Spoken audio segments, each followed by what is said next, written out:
Alright, mamaya pag-uusapan natin mga kapuso kasi binabalak po ng Office of Civil Defense na magkaroon po ng tinatawag na warning system, Weng, doon sa Oo. tinatawag nating shear line. Kasi ang shear line, Weng, Malupit din. mapanira, Dahil po malakas ang mapaminsala ulan na mga doon. kapuso, no? Ano ba yung mga ano natin, mga tinatawag nating warning system ngayon? Di ba Yung- meron sa bagyo? yung bagyo, oo. Signal warning, number Tapos, 1 hanggang pagka 5. Habagat yata, meron din. Meron, ano, oo. At saka okay. yung malakas na ulan. Yung may orange warning tayo, yellow, orange at red, hindi ba? Kaya ito, pag-uusapan din natin, binabalak po nila shear line, mga kapuso, magkaroon na rin po ng warning system. Mamaya Imagine makakausap mo yun. natin ng Office of Civil Defense. Weng, climate change eh. Dati hindi natin Climate change pinapansin na eh. yun. Oo, Dapat oo. talagang, sinasabi nga natin, climate change is real. Oo. Kaya dapat to pinag-uusapan at pinaghahandaan na po natin to. Nasa Oo. linya na natin, Weng. Si Yes. Attorney Chris Bendijo, tagapagsalita ng Office of Civil Defense. Attorney Chris, magandang umaga. Si Joel Suweng po ito. Good morning po. Hi, Sir Joel. Ma'am Weng, good morning po. Happy birthday po, sir. Ay, thank you, Attorney Chris. Salamat po. Ito, binabalak po ninyo na magkaroon po ng hiwalay na warning system para po sa shear line. Ano ba ang detalye nito, Attorney Chris? Ito naman po, sir, ay ideya ng ating administrator na si Yusek Ariel Nepomuceno.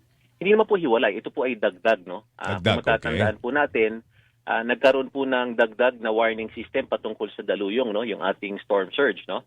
So, atin pong napapansin, ito pong behavior nitong shear line, mas matindi pa po yung naibubuhos na ulan, no? Kumpara sa ating mga tropical cyclone.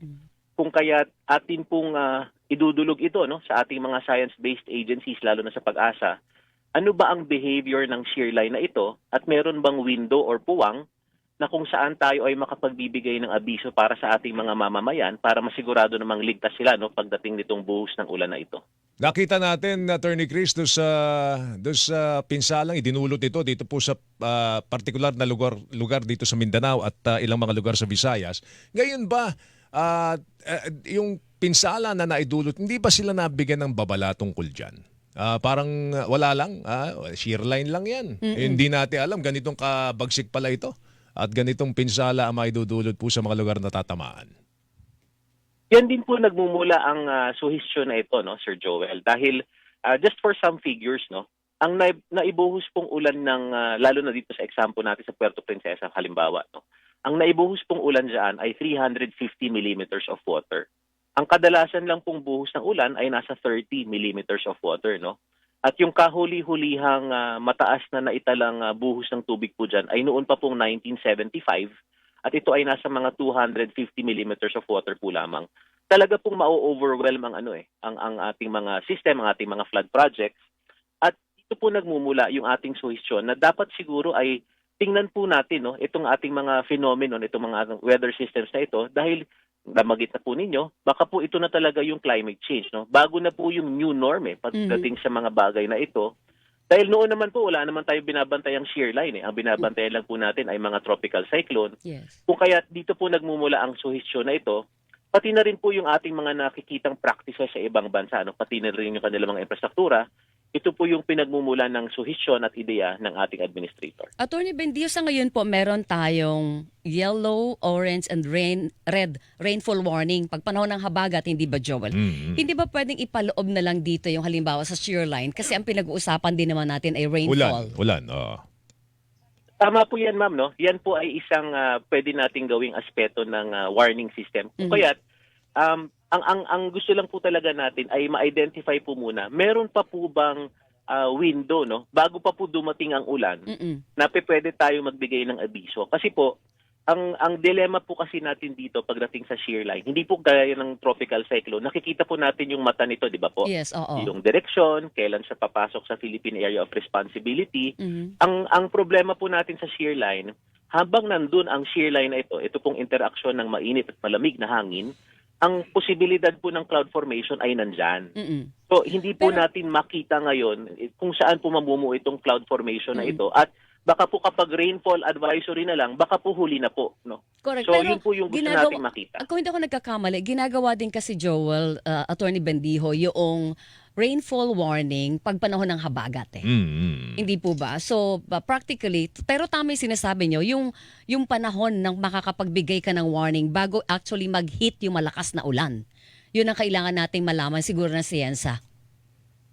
Tama po yun, ma'am, no? At yun din po yung gusto nating emphasize, no? Mm-mm. Dahil yun nga pong naibubuhos na tubig nito ay napakatindi. Kung kaya't baka meron pang behavior ito na may pattern po tayong makita sa pag-aaral, no, ng ating mga datos mula sa ating mga science-based agencies na makikita nating posibleng senyales na dito bubuhos sa areang ito at makapagbigay tayo ng mas maagang adviso, no, kumpara sa ating mga rainfall At advice. saka syempre kasama nun yung pag-aaral kung gaano karami yung ulan na pwedeng ibuhos doon sa duration ng epekto ng shear line na Weng, yun.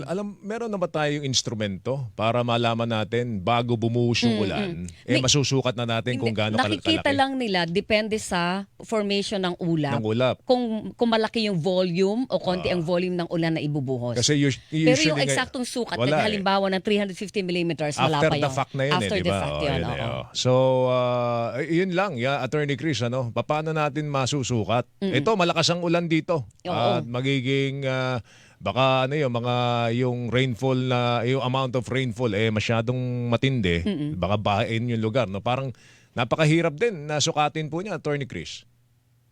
Tama po yan, Sir Joel, no? Ma-share lang po natin, meron po tayong mga tinitingnan, no, na mga practices mula sa ibang bansa.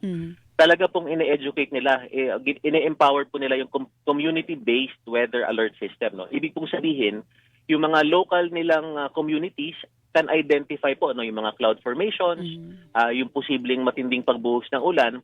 Tingin po kasi namin, ito po talaga yung parang yun nga, new norm, no? At kailangan po natin itong aralin at nang sa ganun, makapagbigay tayo ng magandang abiso para po iwas naman sa kawalan ng buhay, iwas pinsala. Dahil talaga pong kakaiba ang binubuhos nito, mas matindi pa po sa binubuhos ng mga tropical cyclones. At saka in the long run, kung maging perfect yung sistema na ito, Atty. Bendijo, magiging basehan na rin sa, di ba, Joel, ng pagsuspindi ng klase, ng trabaho. Di po ba? Tama po yun, ma'am, no? Again, we want to add to the existing alert systems.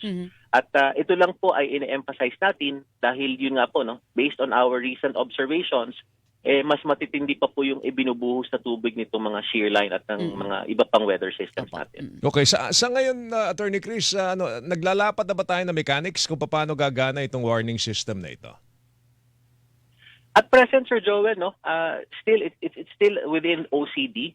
We still want to have a dialogue with our science-based agencies dahil nirerespeto po natin ang kanilang expertise pagdating sa bagay na ito, no. Ang sa amin lang po, mula din sa ating mga napipick up na best practice mula sa ibang bansa, pati rin po yung kaakibat na infrastruktura nito, no, kasama po sa wishlist ng OCD yan. Dahil ang gusto talaga po natin, yung alert system natin, very informative, alam po ng tao ang kanyang gagawin, alam po ng tao ang kanyang i-expect. Kung meron pa pong lugar na pwede niyang puntahan para matiyak na siya iligtas, ito po yung mga gusto nating kasama, no, sa ating mga alert systems. Okay. Medyo malaki pang trabaho pala. Oo. Malayo pa ang tatahakin nitong balaking ito, no. Pero nakita natin ba yung pinsalang idinulot sa Palawan, natindi? Grabe yun. Oo, sobra. Ang layo nung yung laki ng volume ng lang. tubig na binuhos doon. Hindi nakala ng mga Palawenyo na magiging ganito ang kasasadlakan nila. Totoo yan. Ganitong panahon na halos wala pa namang dapat bagyo, di ba? Oo. Parang nagsisimula pa lang tayo lumamig. Totoo pero yan. sila binahana. Amihan pa lang, shear Diyos line ko, pa lang. mga kapuso. Pero in the long run, Joe, ang gusto ko marinig din na pinagpaplanuhan ng OCD at iba pang mga katulad ng Pag-asa, DOST, yung bang nabanggit yun ni Atty. Bendijo kanina, community-based. Pagpapalakas ng kakayahan ng mga LGUs para mag-determine, 'di ba, Attorney Bendijo? Para hindi tayo yung nagkukumahog tayo na punta ka ng Pag-asa, punta ka ng OCD. Bukod doon sa kakayahan na mag-evacuate at magtumugon kapag nandiyan ang calamity, yung pagtatukoy pa lang ng panahon. Hindi ba ginagawa na ng mga LGUs yan? Nagtatanong na sila sa Pag-asa Yun nga, kung nadidepende diba? ka muna sa mga national government agencies, pero yung sarili nilang kakayahan, wala sila noon. Okay. Anyway, speaking of LGUs, kamusta ang Canlaon, Attorney Chris? Ano bang pinakauling development doon? Kasi actually, Weng, last year pa problema itong pag-aalburuto ng bulkan na yan. Karamihan sa ating mga kababayan na nandun po sa paligid po ng bulkan ay nagpasko sa mga evacuation center. Kamusta ho sila ngayon?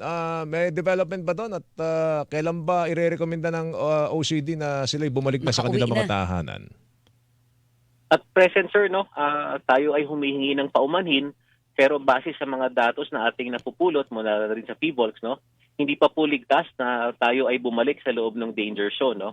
At present po, naka-alert level 3 pa rin tayo. Marami po tayong naitatalang mga earthquakes, no? Pati na rin po yung patuloy na degassing ng ating bulkan.